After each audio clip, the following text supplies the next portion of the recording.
ఒక చెల్లి నాకు ఫోన్ చేసి, అన్నయ్య నా కోసం ప్రార్థన చేయండి అన్నయ్య అంది. దేనికమ్మా అన్నాను. ఇంట్లో మ్యాచెస్ చూస్తున్నారు అన్నయ్య అంది. ఓకే అమ్మా, ప్రార్థన చేస్తానమ్మా. ఏమని ప్రార్థన చేయాలి? అన్నయ్య, నాకు చర్చ్ ఆఫ్ క్రైస్ట్ లో పెరిగిన అబ్బాయి అయితే నాకు భర్తగా కావాలన్నయ్య.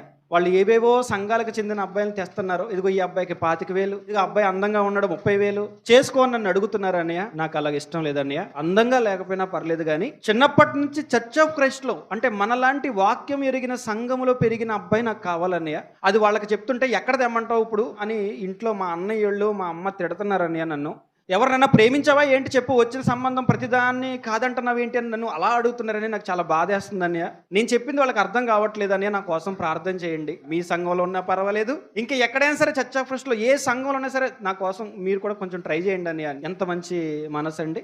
ఎవరిని చేసుకోవాలనుకుంటుంది? దేవుని మనసు ఎరిగిన వ్యక్తి కావాలి నాకు. ఆమె మనసు అది. నాకు ఎలాంటి వ్యక్తి భర్తగా కావాలని ఆమెకంటూ ఒక ఐడియా ఉంది.